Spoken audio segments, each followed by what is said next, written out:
Alrighty then, hello everyone, my name is Masterstarman, and welcome back for more Let's Play Kirby's Dream Land 3. Last time, we started up in level 4, Cloudy Park. We did a couple of levels here.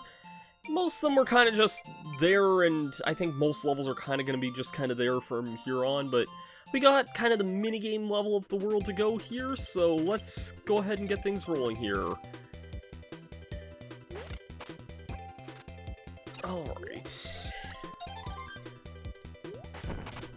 Because this is a minigame level, I don't really think my notes say too much on the level itself, but that's all good there. One thing I find kind of weird about this game is like how easy it is to kind of scroll close to the screen. Like, it kind of doesn't really scroll naturally like I'm used to in some other Kirby games, and I find that really bizarre. Another instance of this game feeling very weird here. I'll take Ku if we're gonna be in the water here. I don't know if we're... or Ku. Kine if we're gonna be in the water. Plus, Kine and Fire is actually a pretty good ability in this game, so I can't really complain too much.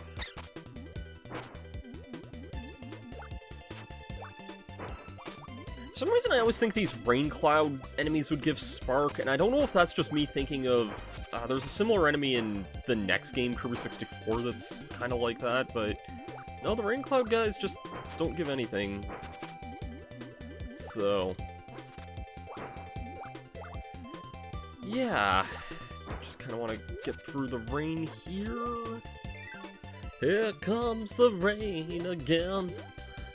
Falling on my head like a memory. Falling on my head like a new emotion.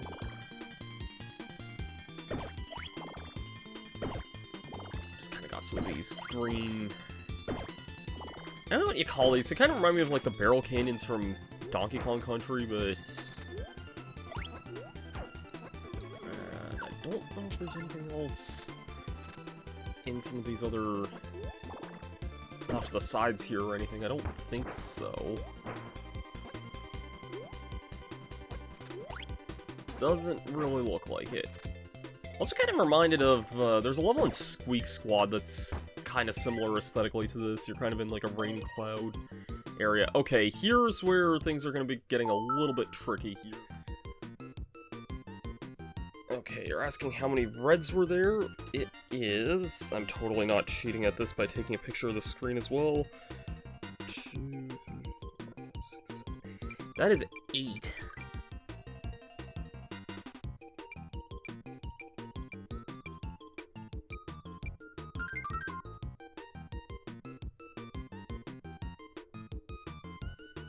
Alright, what are you asking for? Yellows here? There are just 4 yellows here.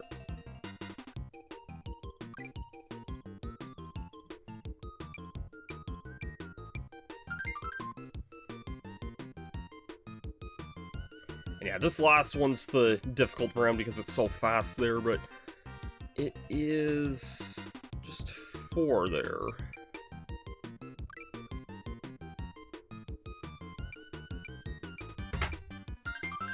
Alright, that's it for this area here.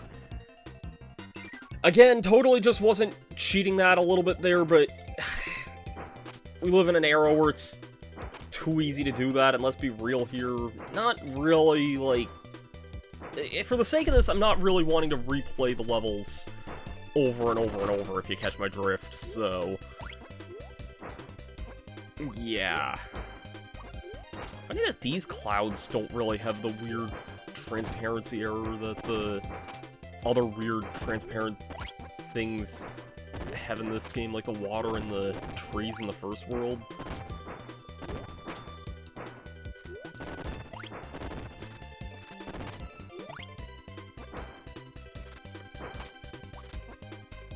I think I've determined another thing with this game is just that, like, it feels like there's a lot more auto-scrollers than most other Kirby games, and I feel like that kind of slows the pace down. Obviously, I'm sure there's probably way less auto-scrollers than I'm making them out to be, but it just feels like it, in a way. Anyways, for helping the color buddy out, we get another heart star there, very nice. Alright, I'll take that. Okay, next level. I have in my notes, basically...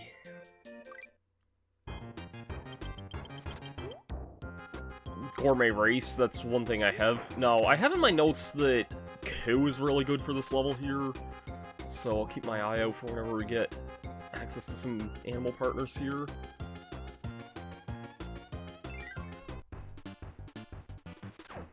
I see.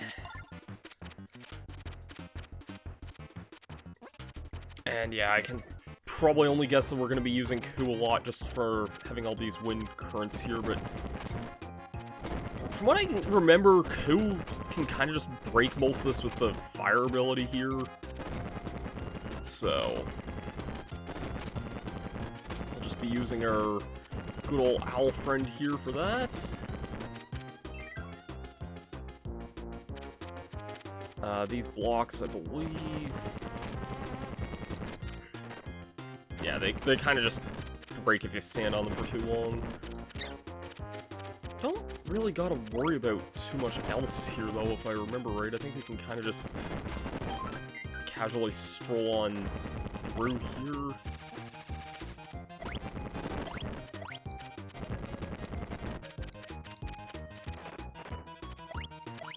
It's kind of cool to hear Gourmet Race in this game. This one was being like, that's only the second time they used it too. Like, this was kind of before it became the used all the time in Smash Bros. Like, main theme of Kirby that it felt like it was used for such a long time.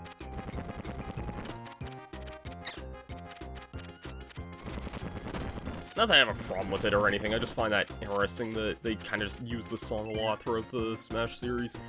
And I want to, like, do a zoom in on the sprite for this, because, like, this has bothered me since, like, my practice run, but whenever Kirby and Ku go through a door, does it... Something about it looks off to me, and I don't know if it's just the way Kirby's arm is or what. Like, I'll see if I can point out what I mean here. Give me my fire back here. Thank you. Thank God that didn't give me cleaning there. I guess it's just the way Kirby's arm is positioned. It almost looks like something kind of different, you know? Something you'd see in one of those, like, low-quality bootleg plush things. Anyways, we can beat that guy there to get the Parasol ability. That's all Ku was needed for in this level here, by the way, is just getting past that wind gust there. I think the rest of the level's pretty straightforward. I remember this being a bit of a longer level in my practice run, but I was probably just taking my time going after everything. I like the design of it a lot, I will give it that. Like, this is where the game, I think, starts getting a lot more interesting with its, like, level design and everything. It's just kind of... You had several rooms of this where it's just going down narrow hallways and whatnot, but not too bad otherwise. Oh, I see what my notes say about the next level. This guy's kind of cute. He's just like a little orange on top of a... I don't know if that's supposed to be a snowman or a blob of icing or what. I have written down in my notes what the next level is.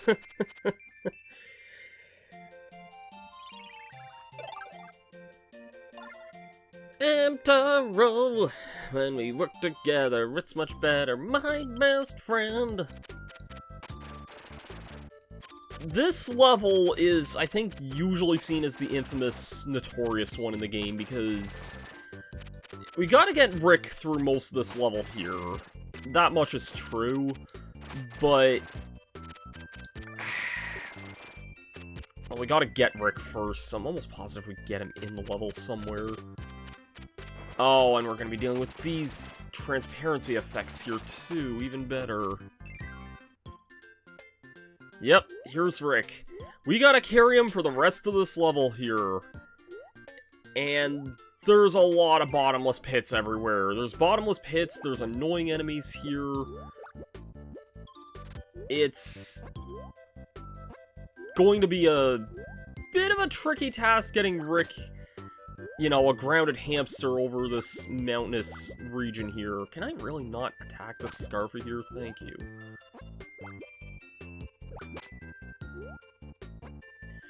Rick does have a wall jump to help him circumvent these things now. I think that's also... Are you also a parasol enemy here? This is an enemy of some kind. Yeah, okay, it is a parasol enemy. It doesn't really look like it, but I guess it's the hat. I guess... I know Sasuke is also a parasol enemy, like the enemy in this game, not like the Naruto character or anything, but... God, could you just imagine Sasuke from Naruto being a umbrella wielder, you know?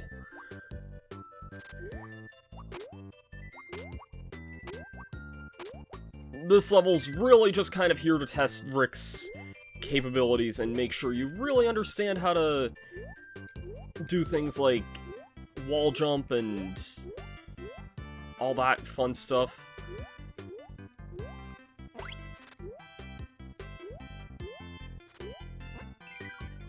The momentum, I think, is also just kind of the weirdly tricky thing in general, and... Can the camera, like, not be so close here? Yeah, and then it gets to this point here where there's gonna be enemies kind of flying above here. I think you're better off just jumping as far as you can go to some of these other mountains. Oh, jeez, yeah, now we have... Oh, okay, I'm glad I landed somewhere.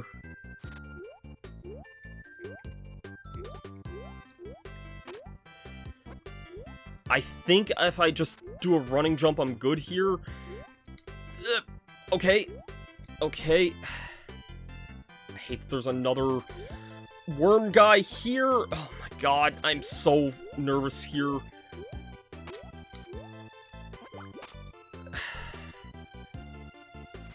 I'm taking a leap of faith here. That's the end of the level there. Get me through here, please and thank you. First freaking try, let's do this.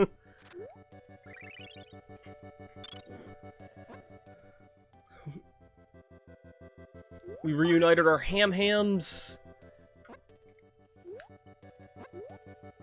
Oh man, that was a very, very difficult level there. I don't think it's the worst thing in the world, but it definitely, you know, it is a difficult level to get through. So I'm really glad we got through that on our, like, first try there. Oh, this level's neat.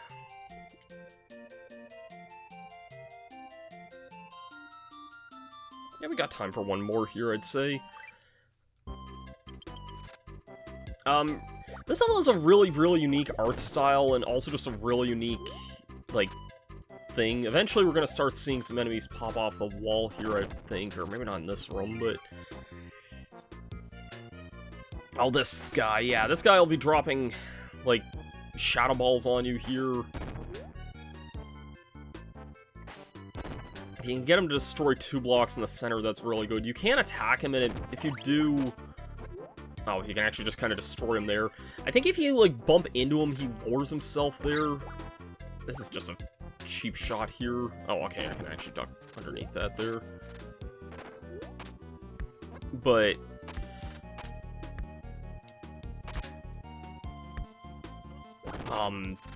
you'll want to pay attention to, like, the character on the thumbnail of this stage here before you go in, because that kind of is a bit of a hint for something we'll be doing here.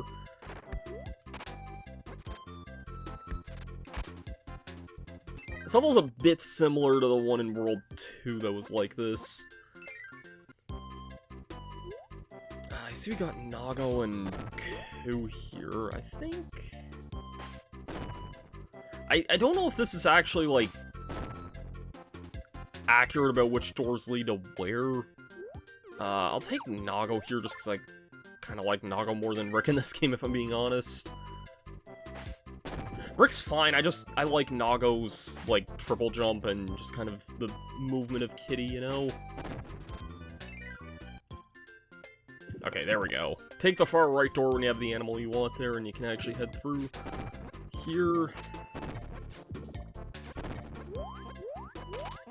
I'm glad that these, like, flying enemies, as far as I know, I don't really know what the color difference is in them, but they don't seem to steal the animal buddy like they did in Dreamland 2, so I can't really complain too much about that.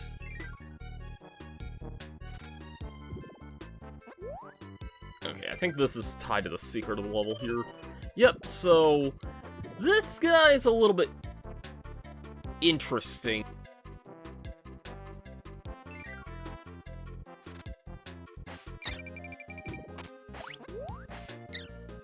I don't know how I was hit there, game, but okay then.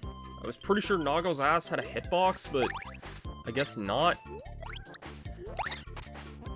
Anyways, let's just carry on into this room here, where we have the actual thing we gotta do here. Now, the trick of this here is that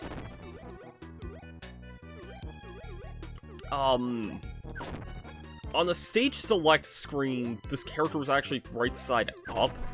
We basically have to make a wine glass, as far as I remember.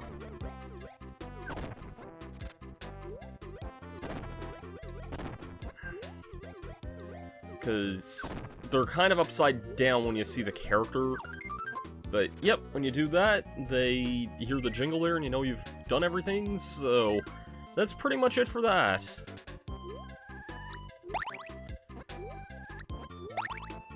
It's a bit weird, but I don't mind. I think it is creative enough, and oh my god, can I not deal with these spiders here? Oh, we have more of this. Maybe this is what I was thinking of here with the... I think it's the fourth one that we want to go through. I'm just not going to deal with any other weird secrets in this area here. Yeah. Yeah, that's it there.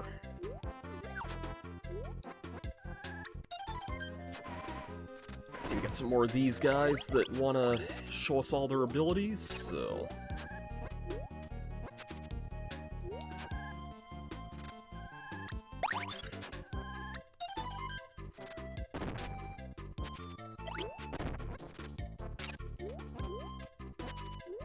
This is Cutter here. It is a really cool, like, clever enemy. Like, it's the same enemy, but just different, like, weapons that they use, and I think that's just a really clever idea. Alright.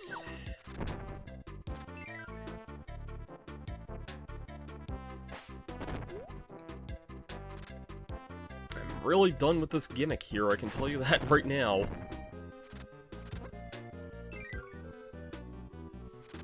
And here's where the enemies are going to start coming alive here. Nothing too dramatic. I mean, they're more or less kind of the same as they were before.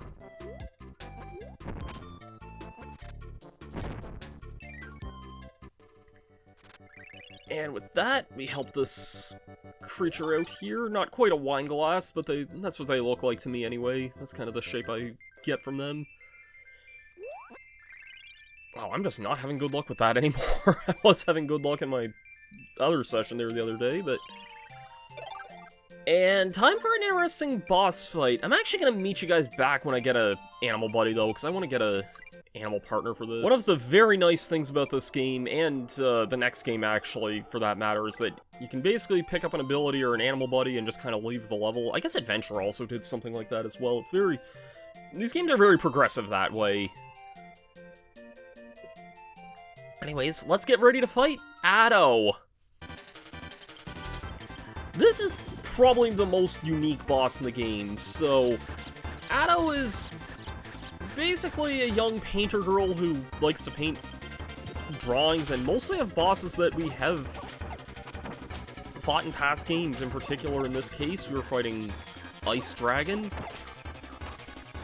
Only difference is this Ice Dragon is way easier than the Ice Dragon before. I think Ice Dragon has other attacks. I'm surprised it didn't really do anything there. Next, she paints, I believe this is Sweet Stuff from Dreamland 2, a very easy and borderline forgettable boss. I think this is, like, the Dreamland 2 boss that no one ever talks about, because why would they?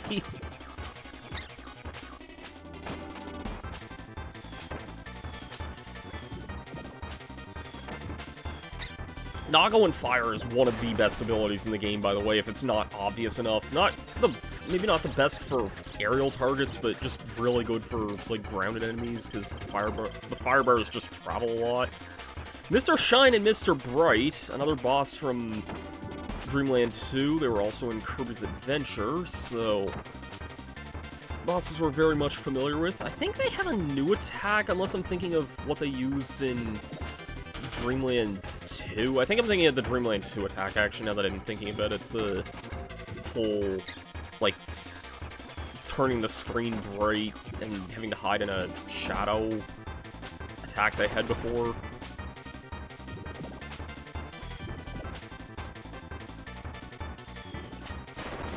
Alright, that boss is down, and now I think we have... yeah, I think this is the last phase of the Addo fight. It's Kracko!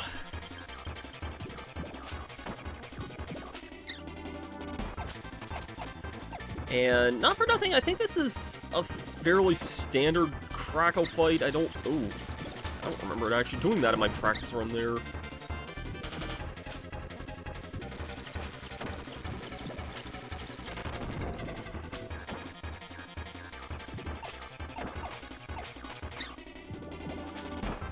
Okay, have to kind of be a little careful here. What are you doing now? Okay, it looks like you're just kind of chasing me here.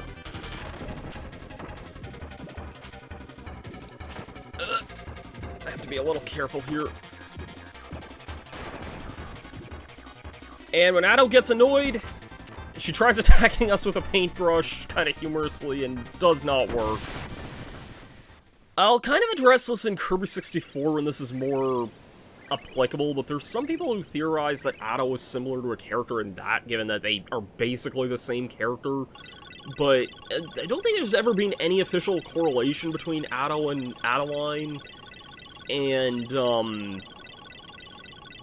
Adeline's always the one that seems to get the most representation from, like, later appearances in the series, so...